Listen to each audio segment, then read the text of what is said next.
Good morning, Mr. Le président, bonjour à nouveau. Je redonne immédiatement la parole à Madame Naouri. Merci, Monsieur le Président.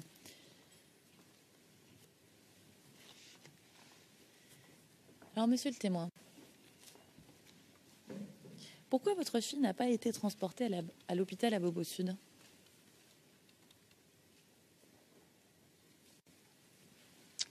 Le 3 mars, ce n'était pas possible.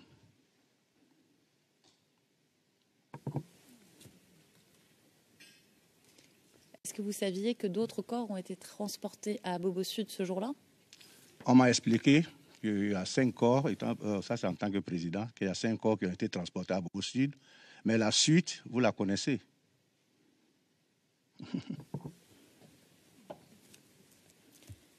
Qui vous l'a dit?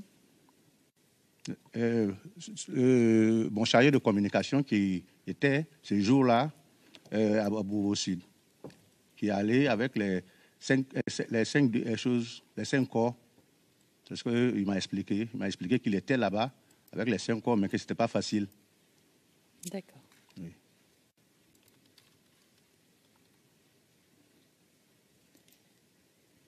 Et votre chargé de communication, c'est bien Yacouba Ouattara, n'est-ce pas? Oui.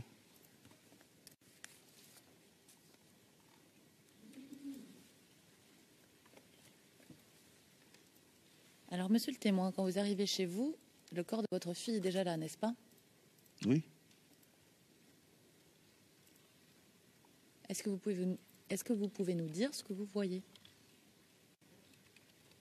Ce que je vois. À la maison. Oui. J'arrive, je vois plein de monde dans la cour, sur la route, je rentre. Je vais voir le corps de ma fille. D'accord. Oui. Et oui. Non, mais je faisais la pause. Voilà, comme vous dites, je vais voir le corps de ma fille. Voilà. Est-ce que vous pouvez nous décrire l'état du corps de votre fille, s'il vous plaît? L'état du corps de ma fille, bon, c'est difficile, madame, pour un père de famille qui vient voir sa fille décapitée. Et au niveau, pas fini, au niveau du bras, ça avait un impact de balle. Mais c'est au niveau de la gorge qui a été atroce. C'est difficile de vous raconter ça.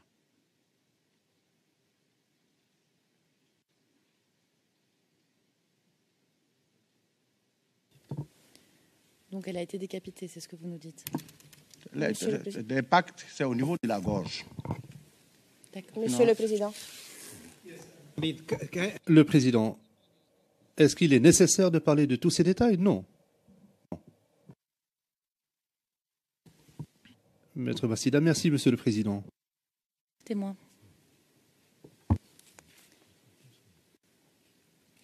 Vous, personnellement, vous n'avez pas vu ce que votre fille portait le 3 mars 2011, quand elle est partie de chez vous? Oui, elle est revenue avec la tenue. C'est pas ma question. J'ai dit qu'elle est revenue avec la tenue qu'elle portait. Mais vous, monsieur le témoin? No. Le président, non, la question aurait dû être la suivante. Est-ce que vous savez ce qu'elle portait ce jour-là? Ce qu'elle portait ce jour, c'était un t-shirt. Parce que c'est avec ce t-shirt-là que son corps est arrivé à la maison, avec un pantalon jean. Voilà. Yes. Le président, oui. Mais la question était la suivante. Est-ce que vous saviez ce qu'elle portait lorsqu'elle avait quitté la maison? Je ne l'ai pas vue le matin, donc je ne sais pas ce qu'elle avait porté. Yes. Le président. Bien. Donc, vous saviez ce qu'elle portait parce que vous l'aviez vue porter ces vêtements que vous avez décrits lorsque vous l'avez revue, alors qu'elle était déjà décédée. Bien, Madame Naouri.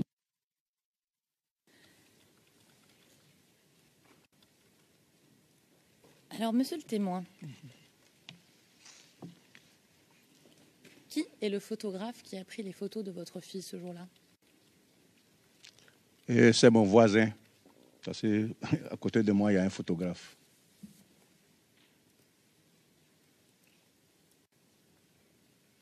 À quelle heure est-il arrivé chez vous? Les photos étaient prises avant que j'arrive.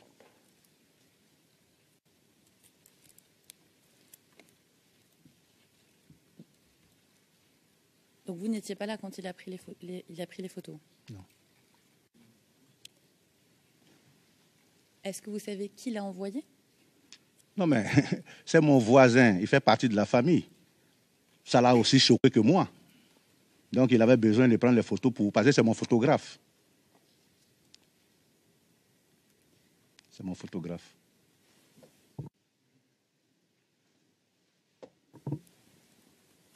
Qu'est-ce que ça veut dire, monsieur le témoin, c'est votre photographe?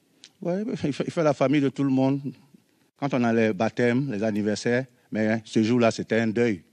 Donc, il avait besoin de mémoriser cette image.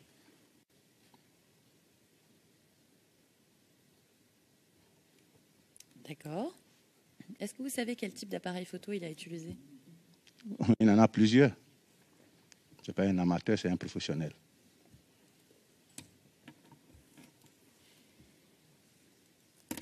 Et comment vous, monsieur le témoin, vous avez récupéré ces photos? Je vous dis que c'est mon voisin et c'est mon photographe. C'est mon voisin, c'est mon photographe. Et quand il a fini, je suis allé visionner les photos. Je lui ai demandé de tirer plusieurs angles. J'ai les photos, je les verse au dossier aussi.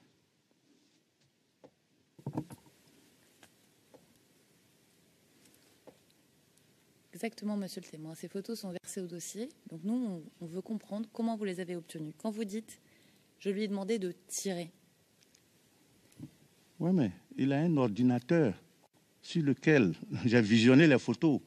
Et puis j'ai dit, bon, tire-moi les photos pour que je en garde. Pour que je garde les photos, parce que ça m'appartient.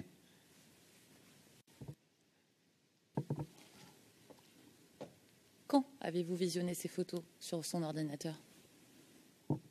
2 jours après.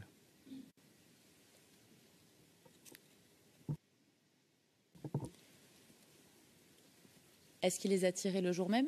Le même jour, pardon? Non, mais j'ai dit 2 jours après. Oui. J'ai dit 2 jours après. Ma question, c'est est-ce que quand vous le voyez 2 jours après et que vous regardez l'ordinateur, est-ce qu'il tire les photos ce jour-là? Oui, mais tu sais, vous savez, ils envoient ça au laboratoire. Il a tiré le même jour.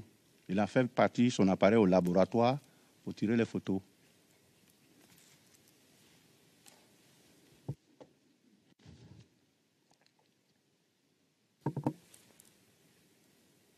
Et une fois que les photos ont été envoyées au laboratoire, quand est-ce que vous obtenez les photos? Le même jour. D'accord.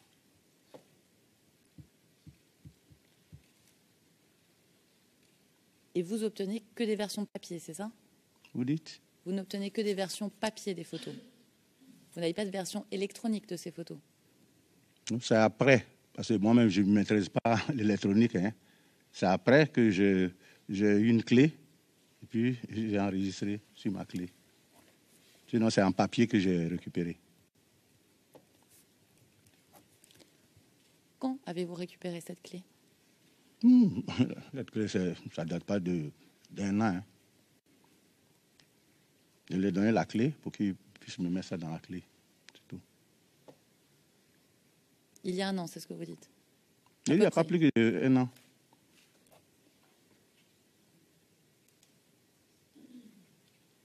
Est-ce que vous disposez toujours de cette clé? Mais cette clé, elle est éternelle pour moi. Donc, nous pourrions regarder cette clé pour retrouver des métadonnées des photos qui ont été prises. Mais je ne suis pas venu avec. Sinon, si vous avez besoin de ça, j'ai ça à Abidjan. Très bien.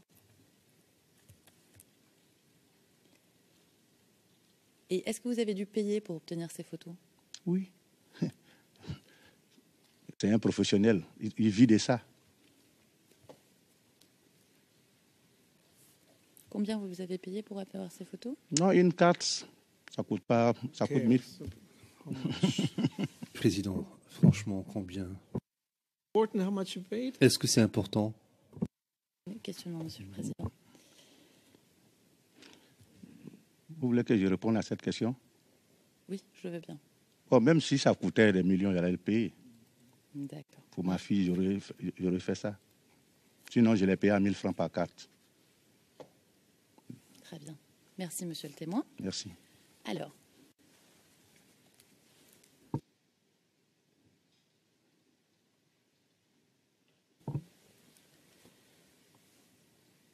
je voudrais revenir sur ce que vous avez dit ce matin.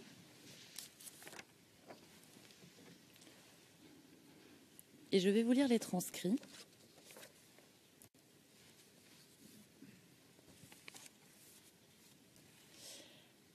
À partir de la page 7, à partir de la ligne 24. Effectivement, je suis rentrée. J'ai trouvé le corps de famille, c'était 10h30, 11h.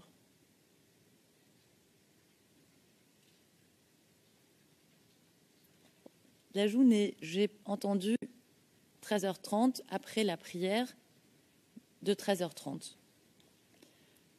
Nous avons replié sur le corps au domicile à Abobo Centre et après ça, on a procédé à l'enterrement au cimetière d'Abobo, mais bien avant ça, j'ai quand même tenu à faire les documents, la mairie travaillait, j'ai donné de l'argent pour qu'on fasse le certificat et peut-être, je suis désolée, j'essaye de faire sens de certains passages de la transcription, et l'on peut-être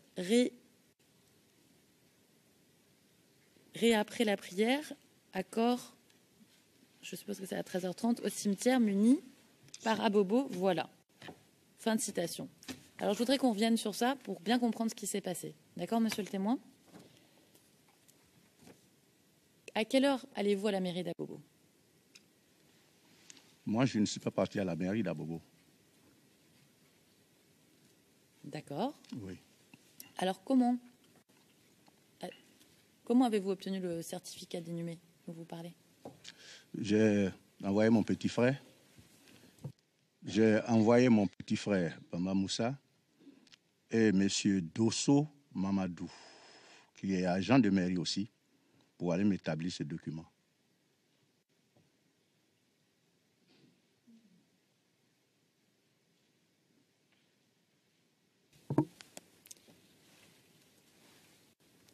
Est-ce que vous disposiez d'un procès verbal de constatation de décès ce jour-là, le 3 mars 2011?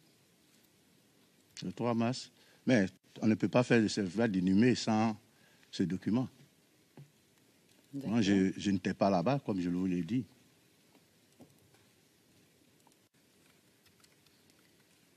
Mais alors, est-ce que vous avez appelé un médecin ce jour-là pour qu'il délivre le procès verbal de constatation de décès? Moi, j'ai confié cette tâche à mon petit frère. Et moi, j'étais presque...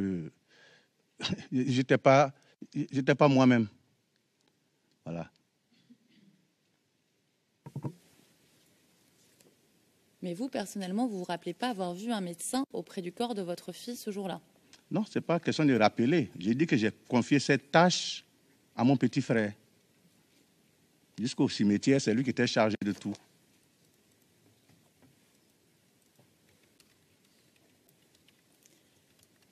D'accord.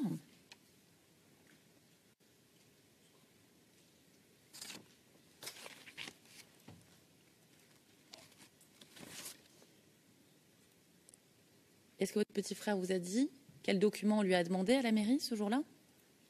Oui, mais le document, on ne peut pas faire le permis d'inhumer sans le certificat de constatation de décès. D'accord. Et comment votre petit frère a-t-il disposé du certificat de non-contagion? Non, mais, madame, je ne sais pas. Je vous dis que c'est lui qui s'est occupé de tout. Moi, même ce document dont c'est pas les non-contagions, Non. Bon, je ne sais pas. Parce que la finalité, c'est le permis d'inhumer. Pour que la mairie vous délivre ça, il faut avoir tous ces documents. Voilà, donc. D'accord. Et selon vous, votre petit frère avait tous les documents nécessaires pour, que, le permis d'inhumer soit délivré le 3 mars 2011. Si le permis d'inhumer est venu, c'est ce qui m'importe. D'accord.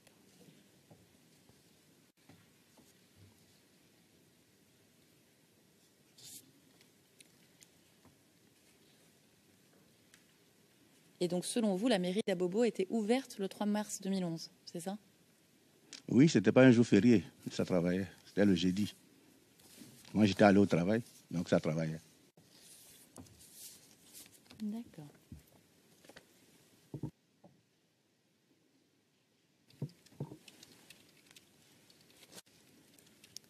Et à quelle heure est revenu votre petit frère de la mairie d'Abobo ce jour-là? Il travaille jusqu'à midi et à l'après-midi, il est venu. Bon, la pause, c'est entre midi et 14 heures. Je vous dis que c'est à partir de après 13h30 qu'on a prié sur le corps et on est parti. D'accord.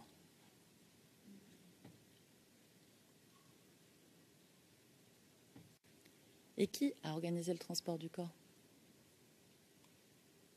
Mon petit frère et ses amis.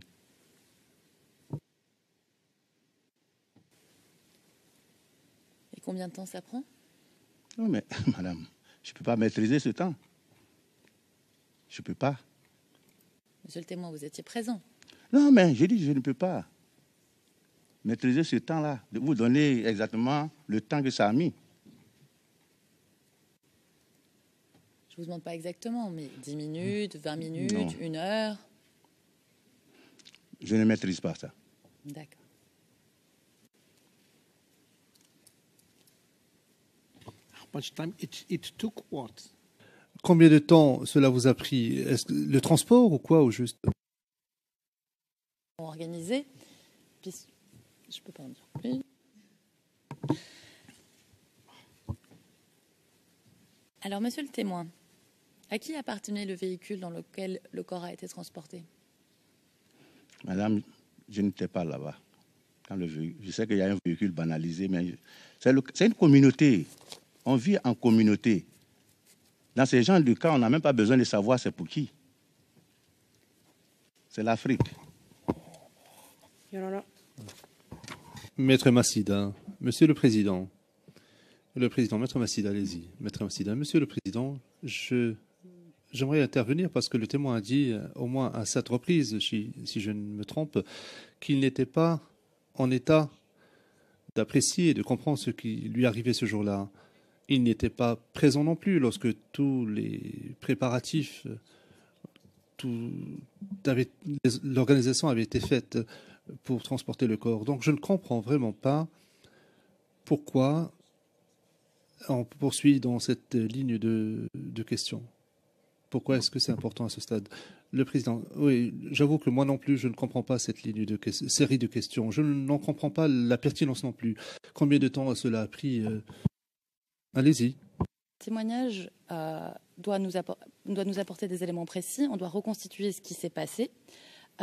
Les différentes indications données ne correspondent pas au récit du témoin. Donc ça, c'est la première chose. La deuxième chose, nous faisons très attention au témoin, mais il nous a dit aujourd'hui qu'il se rappelait parfaitement avoir vu des véhicules au carrefour Saint-Manqué. On reconstitue les différentes étapes avant qu'il se retrouve au carrefour Saint-Manqué. Il vient de dire « je n'étais pas là quand il y avait le véhicule ». Mais en revanche, il était au carrefour Saint-Manqué quand il a vu des véhicules de la gendarmerie passer. Nous sommes là pour comprendre ce qui s'est passé et pour confronter les incohérences du témoignage qui est présenté devant nous. C'est notre devoir. Yes, I know, but I do know. Le président, oui, je comprends quelles sont vos fonctions et merci de me rappeler quelles sont vos obligations. Mais si vous avez des incohérences dans sa déposition, vous le confrontez à cela. Arrêtez de lui poser la même question à 10 reprises, alors que la réponse est évidente et prévisible aussi. Très bien, merci Monsieur le Président. Alors, Monsieur le témoin, est-ce que vous avez vu les véhicules qui a transporté le corps? Je voulais revenir tout à l'heure sur ce que vous aviez dit. Parce que je n'ai pas dit que je n'ai pas vu le véhicule qui a transporté. J'ai dit que c'était un véhicule banalisé, mais vous avez posé la question de savoir à qui appartenait ce véhicule. J'ai dit que je ne savais pas à qui ça appartenait. Donc il faut revenir à la vraie question que vous voulez poser.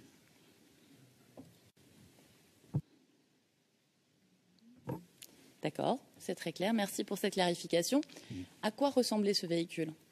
C'est un véhicule de transport. Un véhicule de transport urbain. À Abidjan, on appelle ça Baka. Voilà.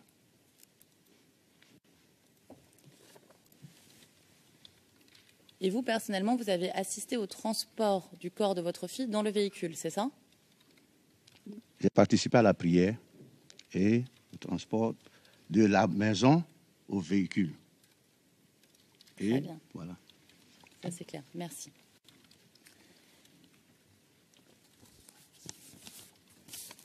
Où est-ce que le corps devait-il être transporté?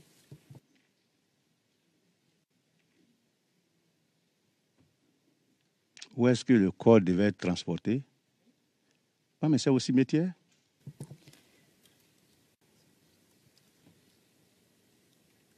Est-ce que vous aviez parlé à l'imam pour organiser le transport du corps vers le cimetière? L'imam est chargé de prier. L'imam est chargé de prier sur le corps. Alassane, c'est un ami à mon petit frère. Il est du quartier.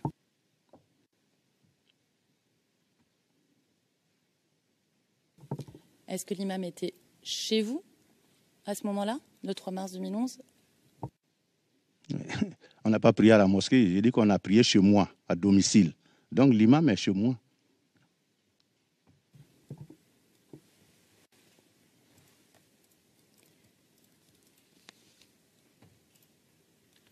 Est-ce que l'imam a entrepris des démarches pour procéder à l'inhumation du corps? Quand vous parlez de l'imam, il a un rôle. C'est d'accompagner le corps, prier sur le corps d'abord à mon domicile, accompagner le corps et prier au cimetière. Parce qu'il y a des prières avant l'enterrement. Il y a des récits de Coran qu'il faut réciter avant que le corps ne soit enterré. Et heureusement que j'ai eu le corps de ma fille ce jour.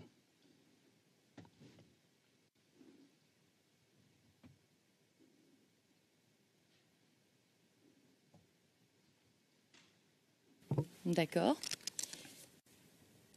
Et qui conduisait le véhicule qui devait transporter le corps de votre fille? Madame, je ne maîtrise pas le conducteur. Je ne vous demande pas si vous le maîtrisez. Le président, comment peut-il savoir qui est le chauffeur? La voiture, donc il a peut-être vu qui était le conducteur de ce corps. Monsieur le témoin. Oui, je reviens pour dire que je n'ai pas vu le conducteur. Je ne connais pas le conducteur. D'accord. Le président, et j'ajouterai que ça n'a pas d'importance qui était le chauffeur.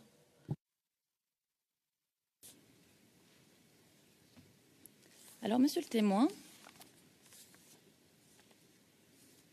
vous nous avez parlé aujourd'hui d'escadron blindé du Co-Commando. Vous vous en souvenez? Je m'en souviens bien. J'ai dit que j'avais vu un cargo. Où est-ce que vous étiez quand vous avez vu ce cargo? Au Carrefour. Voir quand on a mis le corps de ma fille dans le véhicule, il y a tout juste 20 mètres pour vous venir sur la grande voie et voir le camion partir avec mon corps, le corps de ma fille. C'est ainsi que j'ai vu le véhicule. Ça, c'est à 20 mètres de chez moi.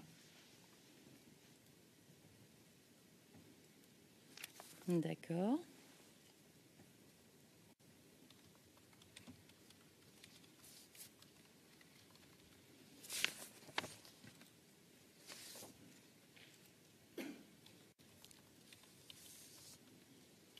Monsieur le témoin, est-ce que vous pouvez nous décrire avec un peu plus de détails ce véhicule que vous nous l'avez fait ce matin? À quoi ressemblait ce véhicule? Lequel? Le véhicule qui est censé être l'escadron blindé du camp commando. Nous, on l'appelle, ce véhicule-là, un cargo.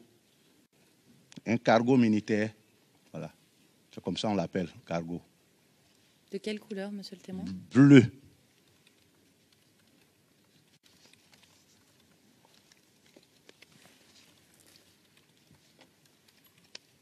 Et vous êtes certain qu'il ne s'agit pas... Qu'est-ce que vous regardez, monsieur le témoin? Non, c'est des faits qui sont devant moi. D'accord. Oui. Qu'il ne s'agissait pas d'un véhicule de la BAE? Non. J'ai dit que j'ai vu un véhicule écrit dessus gendarmerie d'Abobo. Si c'est escadron, si c'est autre, bon, là, je ne maîtrise pas.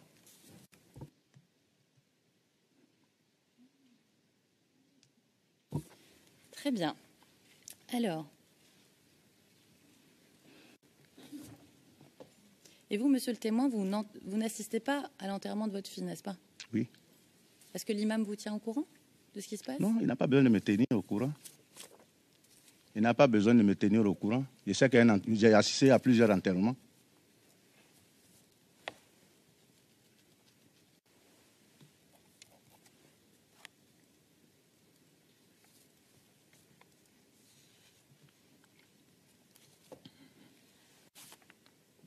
Alors, monsieur le témoin, vous avez remis aux enquêteurs du bureau du procureur lors de votre rencontre en 2013 des documents concernant votre fille.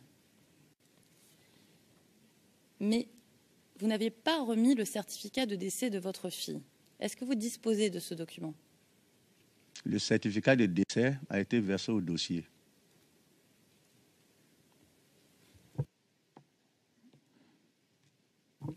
Monsieur le témoin, si vous disposez de ce document, il n'a pas été versé au dossier. Vérifié, il a été, je l'ai retiré, la signature date du 15 avril. Parce que quand on finit... Excuse me. Président, je vous prie de m'excuser. Avez-vous remis le certificat de décès aux enquêteurs? Le certificat de décès de votre fille? Oui?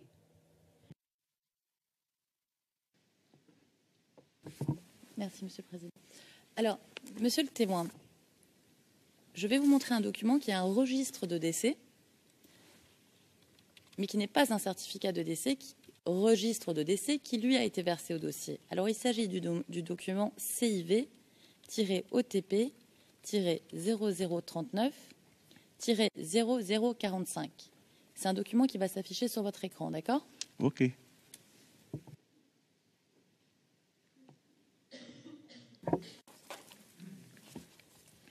Sorry. Could we just make sure that the document is displayed? Peut-on s'assurer que le document est affiché de façon confidentielle? Le président, c'est très important. Just to make sure we... Greffier d'audience, nous allons afficher la version non expurgée. Exact.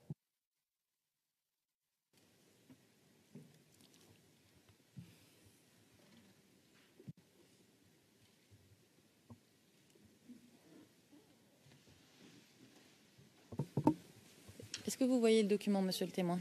Oui. Est-ce que c'est de ce document que vous parlez quand vous nous parlez de certificat de décès? Oui, mais c'est de ça que je parle. Parce qu'après l'inhumation, avec le permis d'inhumer, c'est la photocopie du permis d'inhumer qu'on obtient ce document. Et c'est ce document que j'ai versé au dossier.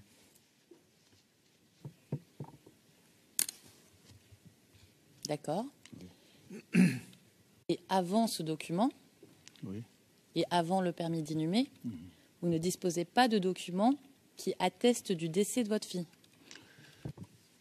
C'est à partir du permis d'inhumer que j'ai ce document. Sinon, avant ça, non. D'accord. Et est-ce que vous pouvez nous May I dire... ask what is Président, puis-je savoir pourquoi un extrait d'acte de décès public est devenu confidentiel? C'est un document public. Je ne comprends pas, Madame Berdenikova. Parce que le nom des deux parents figure sur ce certificat, Monsieur le Président. Le Président, c'est confidentiel, Madame Berdenikova, ça l'a été.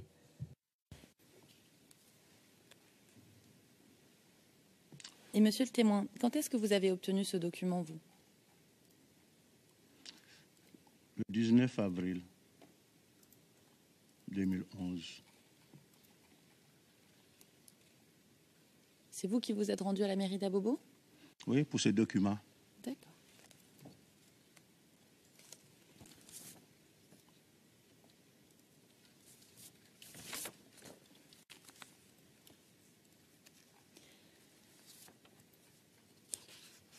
Alors, monsieur le témoin, est-ce que vous savez aujourd'hui où est le corps de votre fille?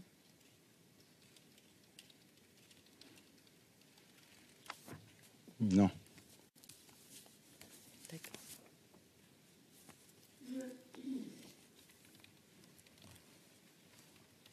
Et la cellule d'enquête d'Abidjan a exhumé le corps de votre fille, n'est-ce pas?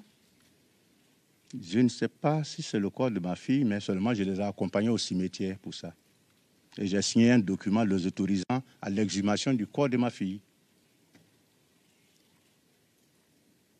Est-ce que vous disposez encore de ce document? J'ai ce document à Abidjan. D'accord. Donc si nous devions vous demander de nous les communiquer, vous pouvez nous communiquer une copie. Pas de problème. La cellule d'enquête qui m'a donné ce document signé. Parfait. Merci, monsieur le témoin. Alors, je voudrais revenir maintenant un peu sur la PAFEMA, d'accord? Oui, oui.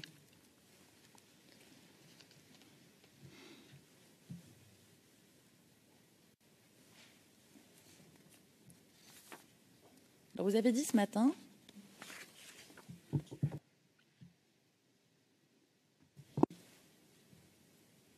je cherche la référence en même temps, mais que vous aviez reçu un récépissé une fois que vous avez créé l'association. C'est correct? Oui.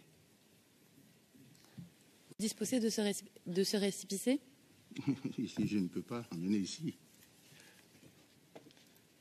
Je ne peux pas venir ici. Il y a ça à Abidjan, là, mes documents.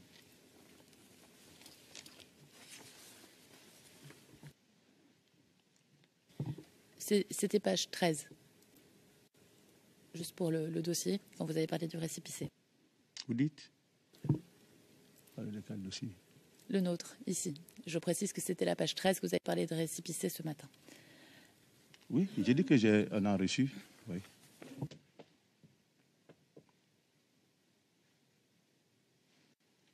Monsieur le témoin, qui a décidé de créer cette association?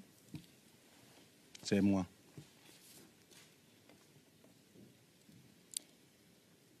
Comment êtes-vous entré en contact avec les familles? Oui, mais d'abord, quand il y a eu le massacre des femmes, quelquefois, on était appelés à témoigner. Et c'est dans ces circonstances-là que j'ai commencé à connaître les familles.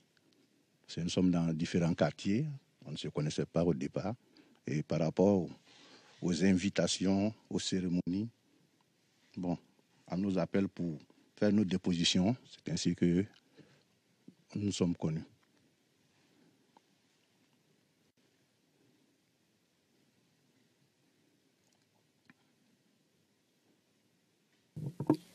Et comment vous êtes organisé pour mettre en place cette association, pardon? Bon, j'ai pensé plutôt qu'on allait demander pourquoi. Mais une organisation de cette famille, je crois que avec les moyens de communication modernes, qu'il est facile d'avoir les gens et les convocations, je les lancé à partir de mon portable pour venir chez moi, qui est une centrale parce que mon lieu d'habitation il est bien placé. C'est à l'issue de ça que nous sommes organisés. Et on a fait savoir à chacun. C'est le but même, la création même, c'est très important. Je ne sais pas si vous allez dire que vous allez revenir après. Mais seulement, je tenais à expliquer pourquoi la PAFEMA. C'est possible. Allez-y, monsieur le témoin. Parce que quand il y a eu, comme je le dis toujours, le massacre des femmes, c'est des mamans qui étaient déprimées. Parce que la plupart des mamans de ces jeunes filles qui sont décédées, qui ont été tuées, c'était des commerçantes, des femmes qui ont été tuées. Elles étaient à la charge de leurs parents. Et quand je fréquentais ces familles, c'était le désespoir. Elles étaient désemparées socialement. Elles n'arrivaient même pas à avoir un repas par jour. Donc il fallait une solidarité autour de ces familles, autour de nous-mêmes. Nous avons donc créé la PAFEMA pour que nous puissions nous rencontrer de temps en temps, nous soutenir moralement, financièrement, matériellement. Et c'était très important. Et ça a sauvé des vies. Parce que les 7 femmes qui sont mortes ont laissé 7 orphelins. Voilà. Donc la PAFEMA était la bienvenue. Merci, monsieur le témoin. Alors, est-ce que vous pouvez nous dire qui sont les membres du bureau exécutif et plus précisément qui est le vice-président? Le vice-président, bon, avant de parler de vice-président, il faut parler du président. Je suis le président, M. Bamba Mamadou. Ouattara Niélé est le vice-président. Et dans un bureau... Alors, oui, juste. oui. Est-ce que vous pouvez nous dire quelle est l'affiliation politique de Ouattara Niélé? Oui, mais ça, c'est secret. Moi, je ne rentre pas dans ces petits détails. C'est sa personne, en tant que parent de femme martyre, que je gère. Je ne gère pas sa position politique. D'accord. Oui. Et qui est le secrétaire général? Le secrétaire général, c'est Nguessan Charles. Ça, c'est un ami, un jeune que j'ai adopté, qui est l'homme à tout faire pour moi. Il n'est pas de ma famille biologique, mais il est dans ma famille. C'est un homme à tout faire pour moi. Les enfants l'adorent. Les enfants, c'est lui qui fait tout pour les enfants. Donc, il est de ma famille. Il est le secrétaire général et celui qui s'occupe de l'administration. D'accord. Voilà. Et le trésorier général? C'est Madame Ouattara.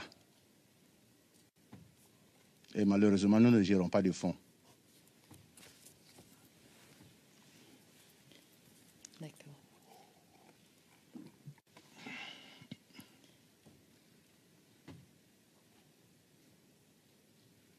Et parmi les membres de votre association, il n'y a pas de personnes qui ont été blessées le 3 mars 2011, n'est-ce pas? Non. Est-ce que les membres de votre association disposent d'une carte de membre? Non, on n'a pas besoin.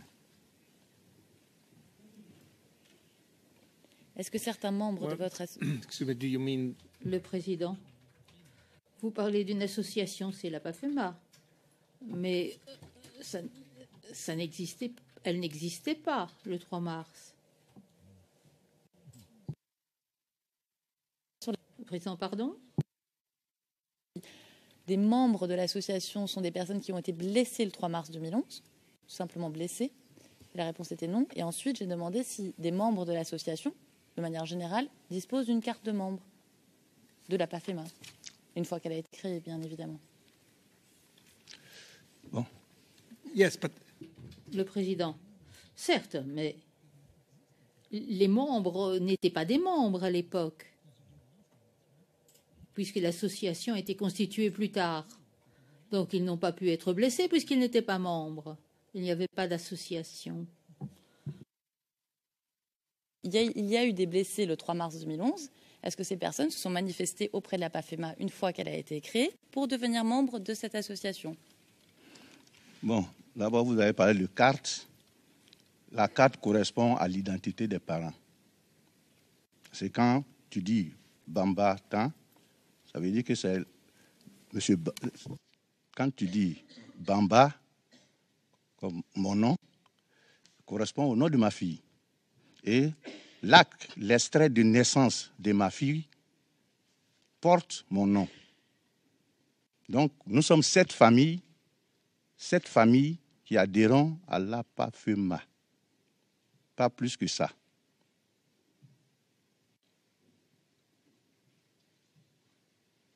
Très bien. Alors, monsieur le témoin, est-ce qu'avant la création de la PAFEMA, les membres, ou les parents, je devrais dire, des victimes étaient déjà en contact avec d'autres associations? Mais je ne peux pas vous l'affirmer ou dire non. Je ne les connaissais pas avant la création de la PAFEMA, avant le décès du 3 mars. Je ne les connaissais pas. D'accord. Monsieur le témoin, est-ce que vous êtes membre de l'association La Voix de la Jeunesse Active? Moi, je ne maîtrise pas le nom même. Seulement peut-être que c'est des associations qui existent. Sinon, moi, je suis président de la PAFEMA et je m'en tiens à cela.